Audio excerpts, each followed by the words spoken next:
આપણે ભણશું આજે સાપેક્ષ વેગ સદિશ સ્વરૂપનું. તો ઓલરેડી આપણે સદિશ અદિશ તો અદિશ કન્સેપ્ટ તો ભણી ગયેલા છીએ, એક વખત રિવાઇઝ કરી દઉં.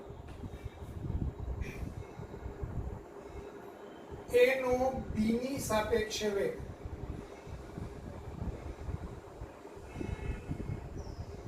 એટલે કે velocity of a with respect to b, તો એ va માઇનસ vb થાય.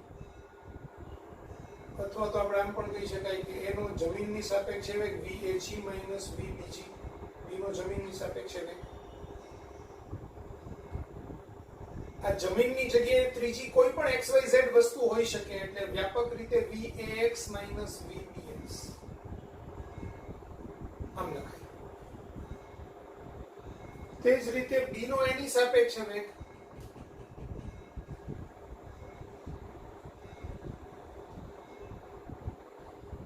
તો vba એટલે એક તો માઇનસ vab પણ થાય, એક વાત vb માઇનસ va અથવા તો vbg માઇનસ vag, વ્યાપક રીતે vbx માઇનસ vax.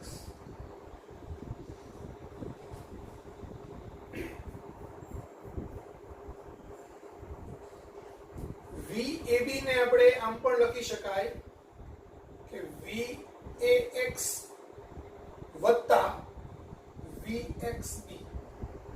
જો આ મેઇન સૂત્રાર્થ છે. અહીંયા હું માઇનસ ની સાઇન લખું તો vax માઇનસ vbx, એટલે પહેલા vab લખ્યું હોય તો va માઇનસ vb લખી નાખવાનું, પછી અહીંયા કોમન xx લખો, gg લખો, tt લખો, જે બી હોય તે લખવાનું. જો મારે પ્લસ ની સાઇન કરવી હોય તો vax અહીંયા જે છેલ્લું આવે એ અહીંયા પહેલું આવે, અને પછી આ b હોય તો એ b.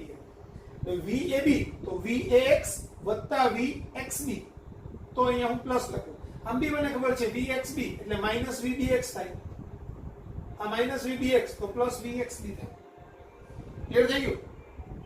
સેમ વે અહીંયા vba તો vbx વત્તા vxb, સોરી xa, કારણ કે અહીંયા છે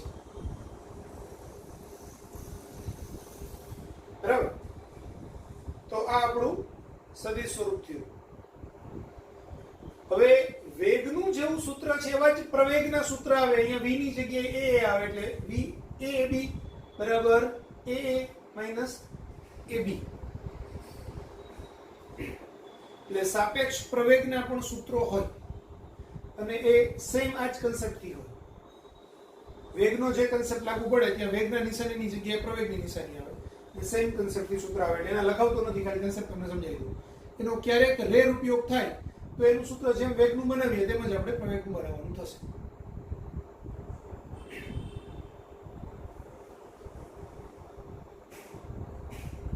હવે સાપેક્ષ વેગની અંદર હવે આપણે સાપેક્ષ વેગના અમુક કન્સેપ્ટ ડિસ્કસ કરીએ કે જે દાખલાઓ જનરલી એના પરના બેઝડ હોય. તો એમાં એક આવે રેઇનમેન પ્રોબ્લેમ. રેઇનમેન પ્રોબ્લેમની અંદર શું થાય કે વરસાદ છે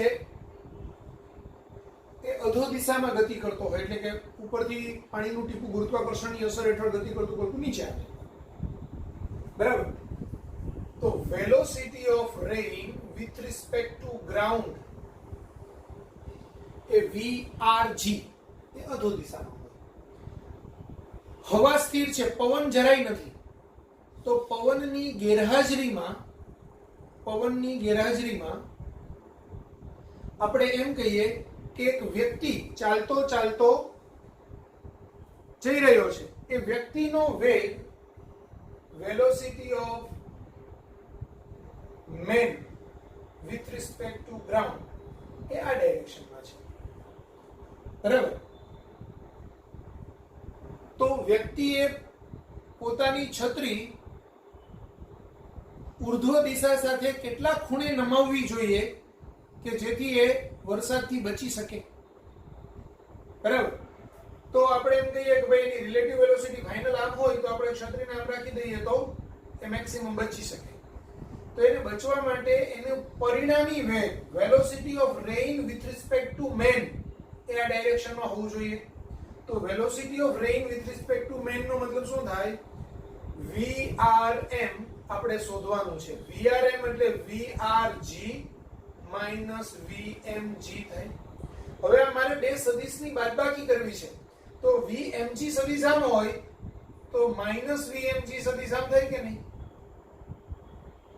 તો હવે હું આમ કરું કે આ ડાયરેક્શનની અંદર માઈનસ VMG ડ્રો કરું, અધો દિશાની અંદર VRG ડ્રો કરું અને એને અહીંથી આમ જોઈન્ટ કરી દઉં. તો આ એનો સદિશ સરવાળો થશે, પણ આમ બાદબાકી થશે ટૂંકમાં. એટલે આ velocity of rain with respect to main is equal to VRG minus VMG થાય. બરાબર? અને આ ખૂણો થીટા આવે. તો થીટાનો મતલબ આ થીટા છે. હવે આ મૂલ્ય કેટલું છે? મૂલ્યની દ્રષ્ટિએ ખાલી કહું તો આ VMG કહેવાય. આ મૂલ્ય કેટલું છે? VRG કહેવાય મૂલ્ય. તો tan થીટા એટલે સામેની બાજુ VMG upon VRG. આ સૂત્રનો ઉપયોગ કરીને આપણે ખૂણો થીટા શોધી શકીએ. ખ્યાલ આવ્યો? આ સૂત્રનો ઉપયોગ કરીને ખૂણો શોધી શકીએ. આ જ પ્રશ્નની અંદર ઘણી વખત રેઇન વિન્ડ પ્રોબ્લેમ હોય. તો શું હોય? માણસના વેગની જગ્યાએ હવાનો વેગ હોય. માણસના વેગની જગ્યાએ હવાનો વેગ હોય. તો ત્યાં થોડો પ્રશ્ન ચેન્જ થાય. હવાને કારણે સપોઝ પાણીનું ટીપું આમ નીચે પડતું હોય, પણ હવા આમ હોય તો એ પાણીનું ટીપું આમ ક્રોસમાં થઈ જાય અને વરસાદ આમ ક્રોસમાં પડે. પવન આમ હોય તો વરસાદ આમ પડે. પવન છે આ બાજુ હોય તો વરસાદ આ બાજુ પડશે. પવન છે આમ હશે તો વરસાદ આમ પડશે. પવન આ બાજુ હશે તો વરસાદ ક્રોસમાં પડશે. તો એવા કેસમાં તમારું છે આમ થશે કે ભાઈ આ velocity of rain with respect to ground અને આ velocity of wind with respect to ground. બરાબર? તો પરિણામી પવનના કારણે પરિણામી વેગ એ આ મળશે. વેલોસિટી ઓફ આમાં વેલોસિટી ઓફ રેઇન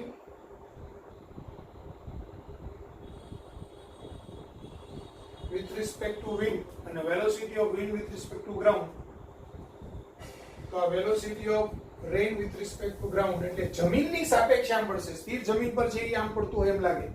તો આ સૂત્ર આ થાય VRG is equal to VRW plus VWG. બરાબર? તો એમાં બી આ ખૂણો થીટા tan થીટા એટલે VWG upon VRG.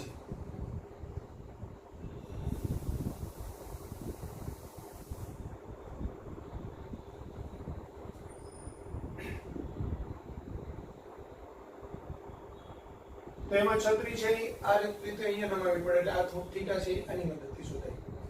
VWG નો મતલબ શું થાય? પવનનો વેગ જમીનની સાપેક્ષે. અને VRG નો મતલબ શું થાય? વરસાદનો વેગ જમીનની સાપેક્ષે. એટલે વરસાદનો વેગ આપ્યો હોય કે વરસાદનું ટીપું આટલા વેગથી નીચે પડે છે તો એ અહીંયા લખાય. પવનનો વેગ આટલો છે એ અહીંયા લખાય. અને એના પરથી આપણે tan થીટા મળે તે આપણો થીટા થશે. એટલે આપણે છત્રીને નમાવી જોઈએ. અને અહીંયા આ રેઇન મેન પ્રોબ્લેમ છે અને આ રેઇન વિન્ડ પ્રોબ્લેમ છે.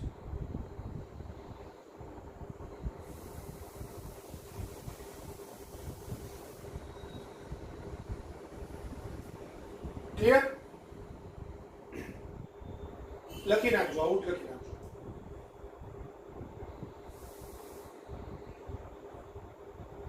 G એટલે ગ્રાઉન્ડ, ગ્રાઉન્ડ એટલે જમીન. R છે સંકેત આપણે રેઇન માટે વાપરેલો છે. G છે ગ્રાઉન્ડ. M છે મેન માટે વાપરેલો છે અને W છે વિન્ડ માટે વાપરેલો છે.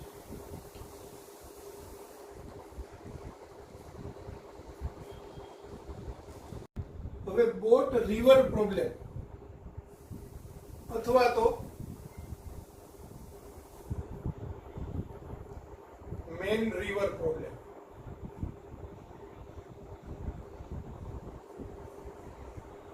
તો આની અંદર બી પાછા બે કેસ છે કે સામે કાંઠે પહોંચવા માટેનો કેસ હોય, એટલે કે ટૂંકામાં ટૂંકું અંતર કાપીને વ્યક્તિ સામે પહોંચે એના માટેનો એક પ્રશ્ન હોય, ટૂંકામાં ટૂંકા સમયમાં સામે પહોંચે એના માટેનો પ્રશ્ન હોય. એટલે એની અંદર આપણને બે કેસ આવશે. તો પહેલા તો કેસ 1,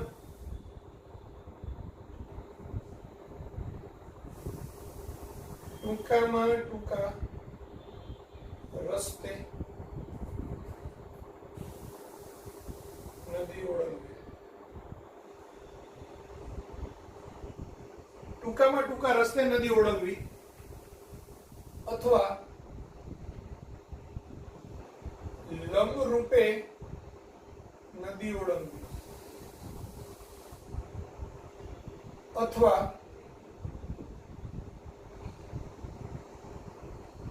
બોટ અથવા તો વ્યક્તિને સામે કાંઠે લંબ રૂપે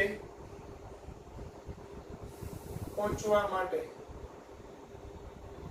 આ ટાઈપના શબ્દો વાપરેલા હોય કે ટૂંકામાં ટૂંકા રસ્તે નદી ઓળંગવી છે, અથવા તો લંબ રૂપે સામેના કાંઠે જવું છે, અથવા તો વ્યક્તિને સામેના કાંઠે લંબ રૂપે પહોંચવું છે. તો આવું ક્યારે થઈ શકે? તો કે એક નદી છે, નદીની અંદર પાણી વહી રહ્યું છે,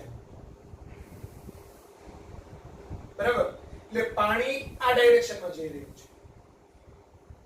વ્યક્તિને સામે કાંઠે પહોંચવું છે, તો વ્યક્તિ જો આમ તરવાનું ચાલુ કરશે તો પાણી એને ધક્કો મારશે અને વ્યક્તિ અહીંયા પહોંચશે. સમજો, પહેલા હું આખે આખો કન્સેપ્ટ સમજાવી દઉં.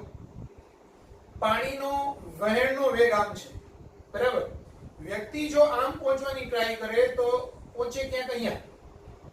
વ્યક્તિ છે આમ જવાની ટ્રાય કરે તો હજુ એમાંય વેગ ઉમેરાય તો એ પહોંચે ક્યાંક અહીંયા. હજુ આમ જવાની ટ્રાય કરે તો એ ક્યાંક હજુ દૂર પહોંચે, આમ પહોંચે. પણ વ્યક્તિ આમ તરવાનું ચાલુ કરે તો એને ધક્કો લાગે અને કદાચ અહીંયા પહોંચે. તો કોઈ એક ચોક્કસ એવો ખૂણો મળે કે એક કાંઠે તરવાનું ચાલુ કરે તો એ વેગનો સરવાળો થઈને એક્ઝેક્ટ સામે પહોંચે, બરાબર? એટલે બધા જ કેસમાં એનો સદિશ સરવાળો થાય. કોનો થાય સરવાળો? તો સમજો, અહીંયા ત્રણ વસ્તુ છે.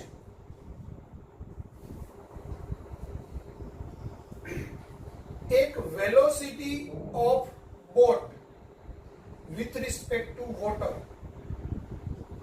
બોટનો પાણીની સાપેક્ષે વેગ.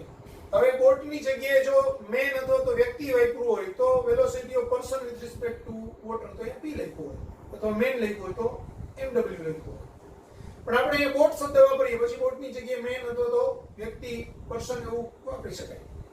તો velocity of boat with respect to water એટલે બોટનો પાણીની સાપેક્ષે વેગ.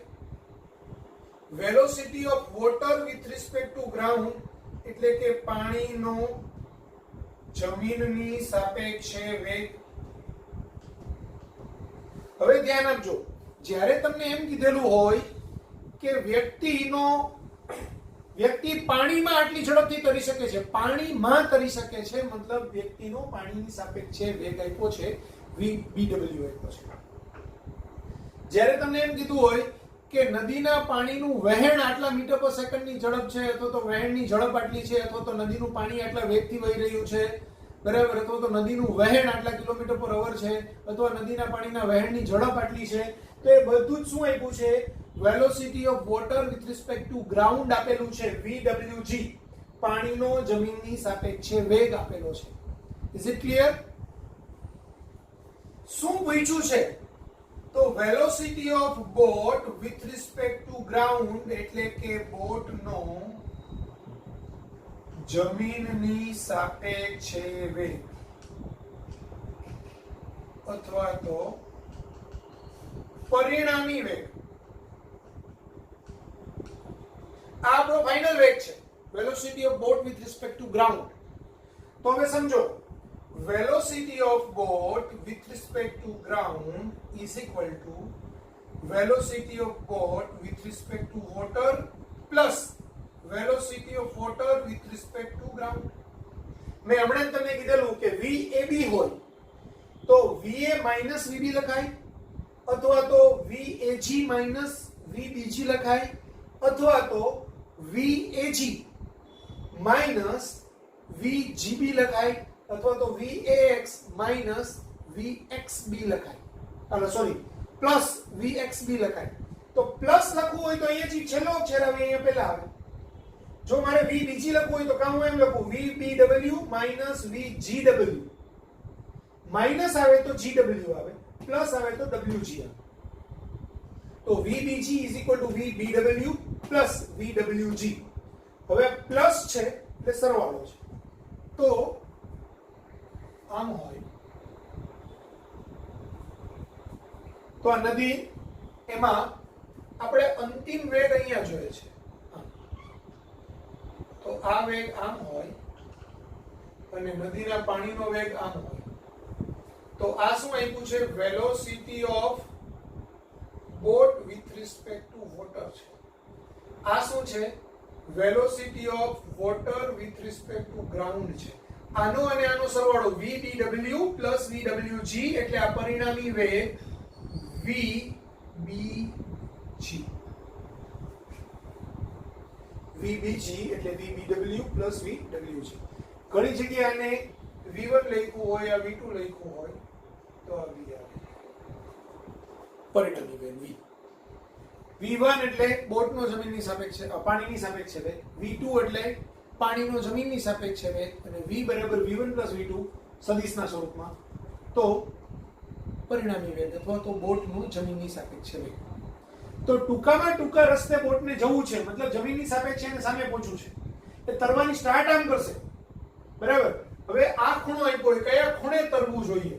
થીટા આપ્યો હોય. એક વખત આ ત્રિકોણ બની ગયો તો ત્રિકોણ કેવો બનશે? કાટકોણ ત્રિકોણ બનશે. કાટકોણ ત્રિકોણ બનશે, બરાબર. કાટકોણ ત્રિકોણની અંદર ત્રિકોણમિતિના બધા સૂત્રો લાગુ પડે, એટલે કે sin theta cos theta tan થીટાનું સૂત્ર લાગુ પડે, અને આસપાસની બે બાજુનો વર્ગ બરાબર કર્ણનો વર્ગ એટલે કે પાયથાગોરસનું પ્રમેય લાગુ પડે. આ ચાર સૂત્રોની મદદથી કોઈ પણ વસ્તુ અનનોન શોધી શકાય. બીજી એક અગત્યની વાત, જ્યારે તમને નદીની પહોળાઈ d આપેલી હોય, નદીની પહોળાઈ d આપેલી હોય અને નદીને ટૂંકામાં ટૂંકા રસ્તે પહોંચવા માટે અથવા તો ઓળંગવા માટે લાગતો સમય t આપેલો હોય તો VBG velocity of boat with respect to ground is equal to d by t. બરાબર. જ્યાં d બરાબર નદીની પહોળાઈ અને t બરાબર ટૂંકામાં ટૂંકા રસ્તે નદીને ઓળંગવા માટે લાગતો સમય. આપણે એટલું જ યાદ રાખવાનું, ટૂંકામાં ટૂંકા રસ્તે ઓળંગવો છે તો રસ્તો ટૂંકામાં ટૂંકો હોવો જોઈએ, તો સીધો. પણ એને સીધું પહોંચવા માટે જવું પડે આમ કઈ ક્રોસમાં. એ એવી રીતે જવું પડે કે જેથી આ સદિશ અને આ સદિશનો સરવાળો એક્ઝેક્ટ અહીંયા પહોંચે. જો આ સદિશ આ મોટું હોય તો આમે બી જઈ શકે, બરાબર. આ સદિશ કંઈક આમ ટૂંકો હોય અને અહીંથી એમાં આ એડ કરું તો બી આમ જઈ શકે. એટલે એક્ઝેક્ટ આ સદિશ વત્તા આ સદિશ એટલે આ સદિશ થાય. એટલે સદિશ સ્વરૂપમાં મારે લખવું પડે આમ VBG બરાબર VBW પ્લસ VWG. ત્રિકોણ જ બનાવવાનો છે, બીજું કઈ કરવાનું નથી. નદીનો પ્રશ્ન આવે એટલે પહેલા ત્રિકોણ બનાવી દેવાનો, બરાબર. ટૂંકામાં ટૂંકા રસ્તા વાળાની વાત છે. ટૂંકામાં ટૂંકા રસ્તે નદી ઓળંગવાની વાત આવે ત્યારે તમારે ત્રિકોણ બનાવવાનો. એમાં કર્ણ એટલે velocity of boat with respect to water આવે. આ બાજુ એ velocity of water with respect to ground આવે, એટલે કે પાણીનો વેગ આવે, બોટનો વેગ આવે. ત્યારે આ બોટનો જમીનની સાપેક્ષે વેગ આવે VBG. આ ત્રિકોણ બનાવી દેવાનો, આને કહી દેવાનું થીટા.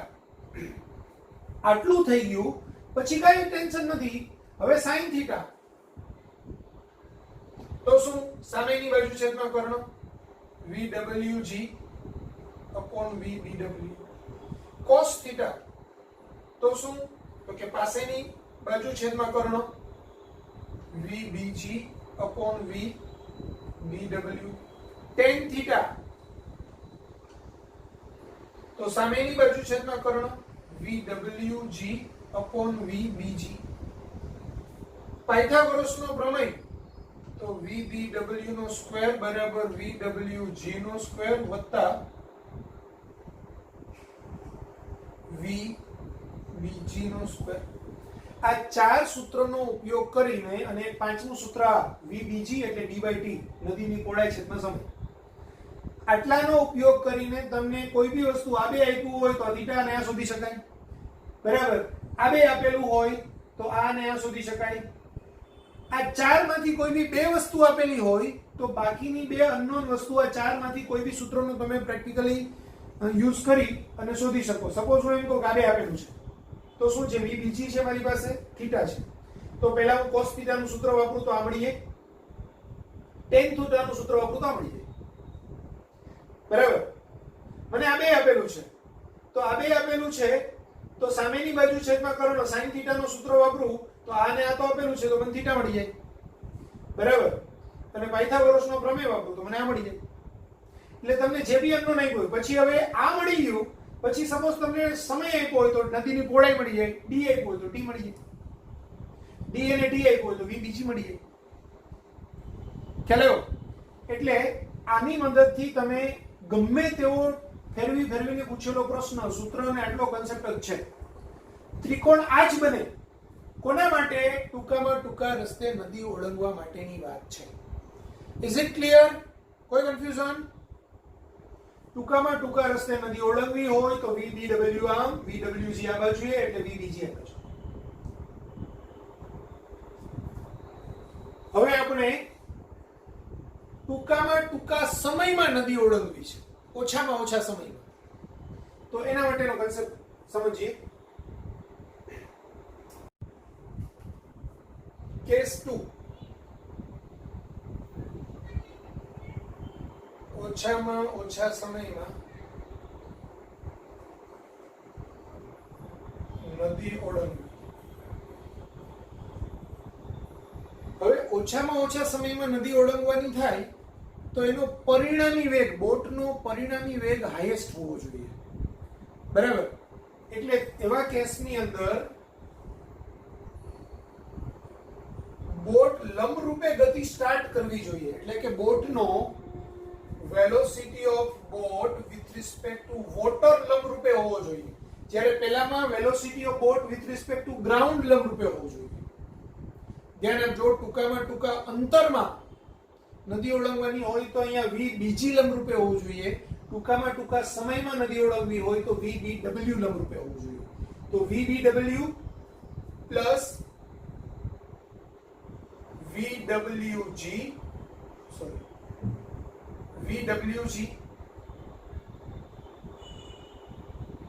તો અહીંયા ક્રોસમાં આપણને મળશે VBG. બરાબર. અને આ ખૂણો થીટા બનશે. આ ડિસ્ટન્સ d હોય અને આ ટૂંકામાં ટૂંકો સમય t મિનિમમ હોય. બરાબર. તો VBW આ દિશામાંનો વેગ એટલે આ ડિસ્ટન્સ અપોન ટાઈમ. આ એક સૂત્ર થાય. પછી sin θ એટલે સામેની બાજુ છેદમાં કર્ણ VWG upon VBG. cos θ એટલે પાસેની બાજુ છેદમાં કર્ણ VBW upon VBG. ચોથું tan θ બરાબર સામેની બાજુ છેદમાં પાસેની બાજુ VWG upon VBW. અને પાયથાગોરસનો પ્રમેય VBW નો સ્ક્વેર વત્તા VWG નો સ્ક્વેર બરાબર VBG નો સ્ક્વેર.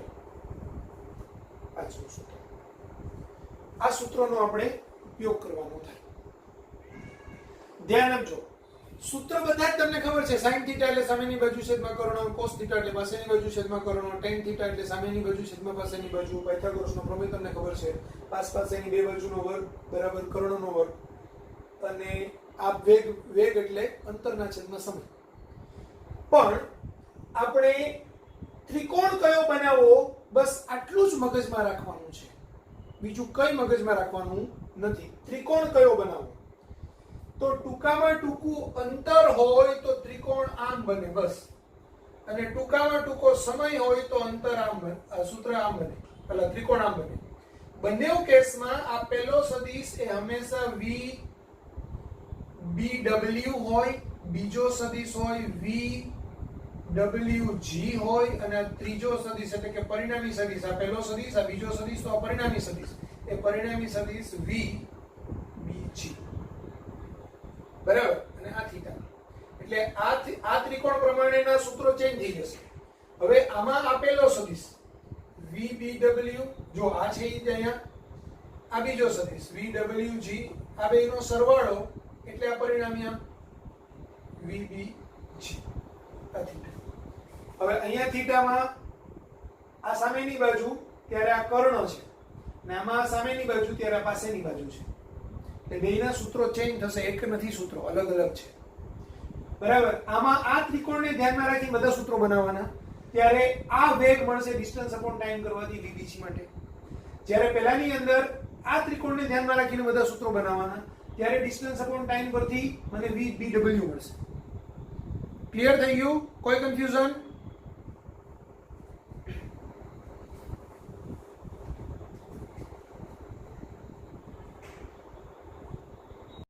હવે એક કેસ આપણે સ્ટડી કરી લઈએ કે નદી છે, નદીની અંદર પાણી આમ વહી રહ્યું છે, બરાબર. Velocity of water with respect to ground, એટલે એને આપણે વેલોસિટી ઓફ વોટર કહીએ, અને બોટ વેલોસિટી ઓફ બોટ, બરાબર. તો અહીંયા ડાઉનસ્ટ્રીમ એટલે કે પ્રવાહની દિશામાં, ડાઉનસ્ટ્રીમમાં અથવા તો પ્રવાહની દિશામાં જો તમારે અંતર કાપવું હોય તો આ વેગ અને આ વેગનો સરવાળો થાય. કારણ કે હું એમ કહું કે પાણીની અંદર પાણી વહે છે, સમજો, એની અંદર હું સ્થિર એક કાગળની હોડી એમને મૂકી દઉં તો કાગળની હોડીનો વેગ અને પાણીનો વેગ સરખો હશે, એટલે કે કાગળની હોડીનો વેગ ઓટોમેટિક પાણીના વેગ જેટલો થઈ જશે અને હોડી તરતી તરતી આગળ જશે. પણ હવે હું પાણીની અંદર કાગળની હોડી નથી મૂકતો, એન્જિન વાળી હોડી મૂકું છું. એન્જિનના કારણે પોતાને વેગ મળે છે, તો એન્જિનના કારણે પોતાને વેગ મળશે, બરાબર. હવે સ્થિર પાણી હોય, એકદમ સ્થિર, સ્વિમિંગ પુલની અંદર સ્થિર પાણીની અંદર જો એટલા એન્જિનથી ગતિ કરે તો ધારો કે 10 મીટર પર સેકન્ડના વેગથી ગતિ કરે છે. હવે પાણી છે એ 5 મીટર પર સેકન્ડના વેગથી આગળ જઈ રહ્યું છે, તો હું હોડીને મૂકીશ અને હોડીની ગતિની દિશા એ પાણીના વહેણની દિશામાં હશે, તો જમીન પર ઉભેલા વ્યક્તિને એમ લાગશે કે પાણી છે, હોડી છે એ 15 મીટર પર સેકન્ડના વેગથી ગતિ કરી રહી છે. એટલે velocity of boat with respect to ground, જો બેના વેગની દિશા એક જ હશે તો vw વત્તા vb થશે, બરાબર. એટલે આ બેનો સરવાળો થશે, તો એમાં પરિણામી વેગ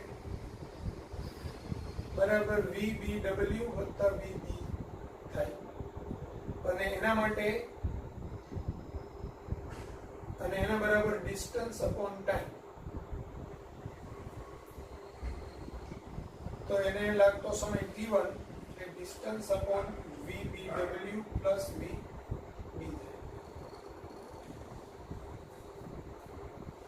પછી અપસ્ટ્રીમ, અપસ્ટ્રીમ એટલે સામો પ્રવાહ,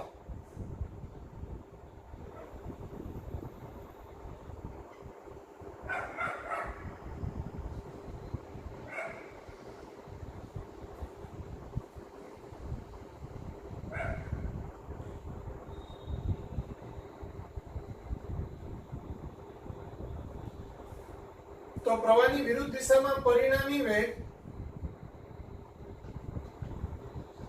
એ vw માઇનસ vb થાય, અથવા તો vb માઇનસ vw થાય. કારણ કે બોટનો વેગ વધારે હોય ને પાણીનો વેગ ઓછો હોય તો vb માઇનસ vw, અને એના બરાબર ડિસ્ટન્સ અપોન ટાઈમ t2, તો t2 બરાબર d upon vb minus vw. ઘણી વખત સમયનો ગુણોત્તર આપ્યો હોય તો પૂછ્યો હોય તો આ ડીડી કેન્સલ થઈ જશે, છેદનો છેદ અંશમાં જશે એટલે વીપી માઇનસ વીડબલ્યુ અપોન વીડબલ્યુ અથવા તો વીપી પ્લસ વીડબલ્યુ.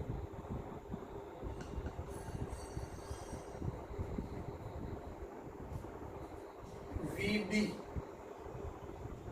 બોટનો વેગ અને વીડબલ્યુ પાણીનો વેગ.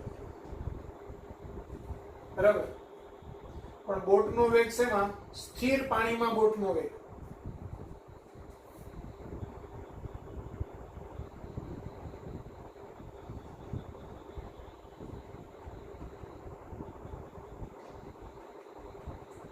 પાણીનો વેગ એટલે જમીનની સાપેક્ષે પાણીનો વેગ.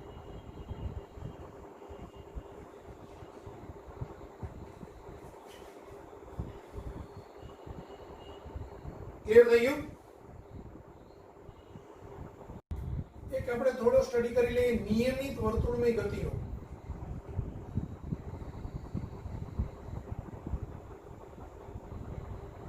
પછી ડિટેલમાં અભ્યાસ તો આપણે ચાકગતિની અંદર કરશું જ, ચાકગતિ ચેપ્ટરની અંદર, પણ અત્યારે આપણે નિયમિત વર્તુળમય ગતિનો અભ્યાસ કરીએ. આપણને ખબર છે પંખો ફરતો હોય તો કોઈ એક સ્પીડ ઉપર એક્ઝેક્ટ એકદમ દર સેકન્ડે 10 રિવોલ્યુશન કરતો હોય તો દર સેકન્ડે 10 રિવોલ્યુશન કર્યા જ રાખે, એ જ પ્રમાણે ફરતો હોય. બરાબર, તો એનો કોણીય વેગ અચળ હોય, એને એના કોણીય વેગ કહેવાય, રિવોલ્યુશન પર સેકન્ડ એનો કોણીય વેગ કહેવાય. તો હવે પંખાના જે પાંખીઓ એના પરનું એક કોઈ બિંદુ વિચારીએ તો એ બિંદુની ગતિ કેવી હોય? તો એનું બિંદુ છે એ કોઈ એક વર્તુળાકાર માર્ગ ઉપર અચળ કોણીય વેગ સાથે સતત આમ ફેરા જ રાખતો હોય, કોન્સ્ટન્ટ વેગથી. બરાબર, હવે ધ્યાન આપજો, આ એના ગતિમાર્ગની ત્રિજ્યા છે, એનો સ્પર્શીય વેગની દિશા આમ હોય, v આમ હોય. બરાબર, સ્પર્શકની દિશામાં આ બિંદુ એનો વેગ આમ હોય, આ બિંદુ એ વેગ સદિશ આમ હોય, આ બિંદુ એનો વેગ સદિશ આમ હોય, આ બિંદુ એ વેગ સદિશ આમ હોય, આ બિંદુ એ વેગ સદિશ આમ હોય, આ બિંદુ એ વેગ સદિશ આમ. બરાબર, તો પહેલા તો એક વસ્તુ સમજી લ્યો, કોણીય વેગ એને ઓમેગા કહેવાય. બરાબર, તો v r ઓમેગા, કોણીય વેગ અને રેખીય વેગ વચ્ચેનો સંબંધ છે v r ઓમેગા. બરાબર, કોણીય વેગ અને રેખીય વેગ વચ્ચેનો સંબંધ. રેખીય વેગ અને કોણીય વેગ વચ્ચેનો સંબંધ v r ઓમેગા. પછી ત્રિજ્યાવર્તી પ્રવેગ.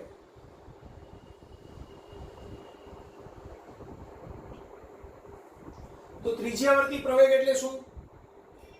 અથવા તો કેન્દ્રગામી પ્રવેગ.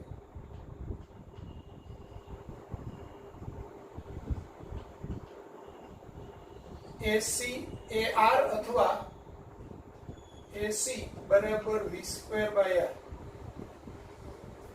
કોઈ પણ કણને નિયમિત વર્તુળની ગતિ કરાવવી હોય તો નિયમિત વર્તુળની ગતિ જાતે કરી શકતો નથી, એને કોઈ કેન્દ્ર તરફ લાગતું બળ સતત લગાડવું પડે, અને બળ સતત લાગ્યા રાખે એના કારણે નિયમિત વર્તુળની ગતિ કરે.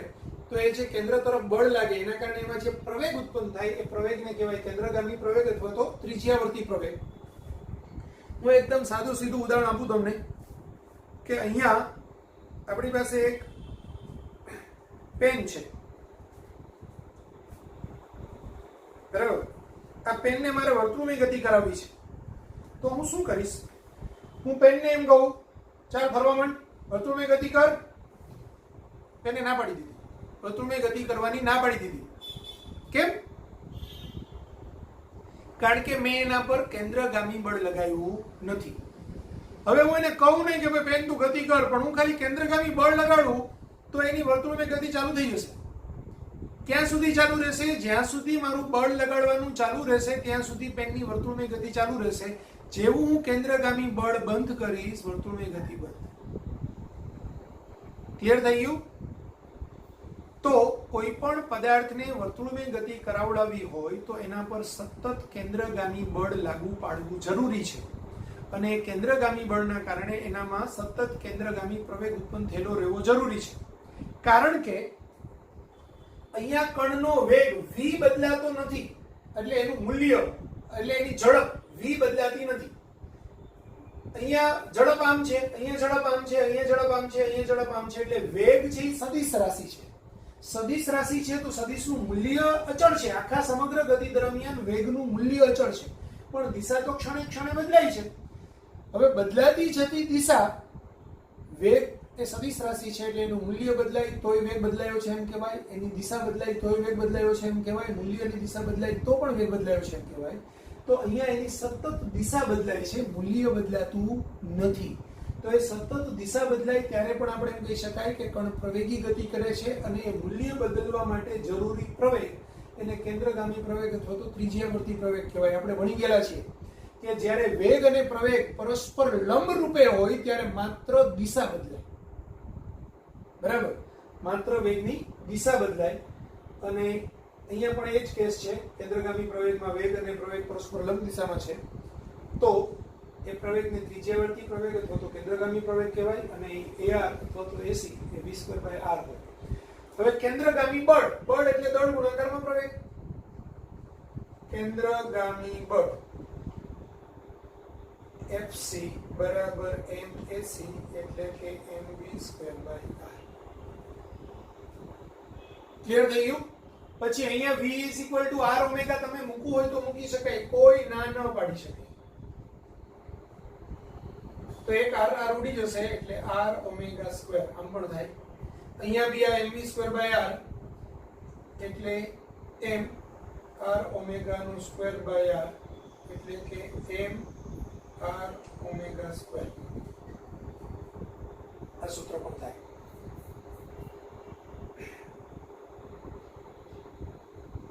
ખ્યાલ આવી ગયો બધાને? કમ્પ્લીટ?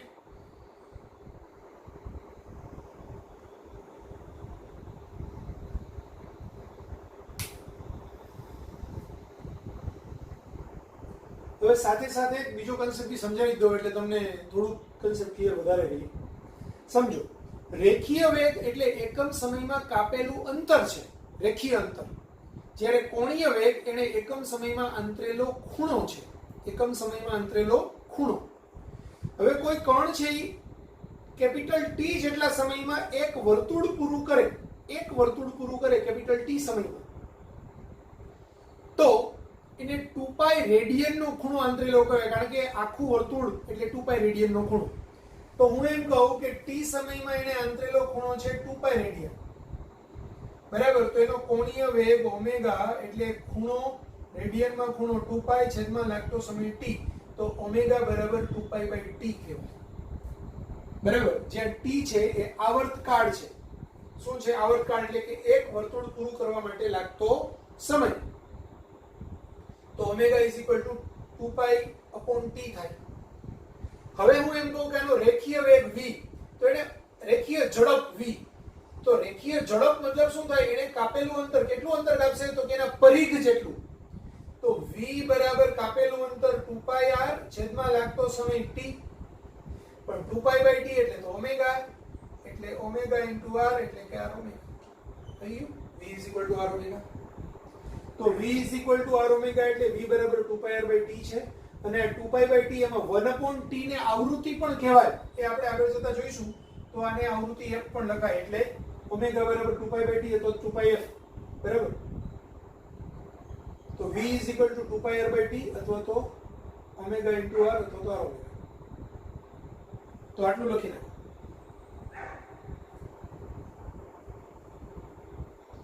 ઓમેગા નો એકમ રેડિયન પર સેકન્ડ છે.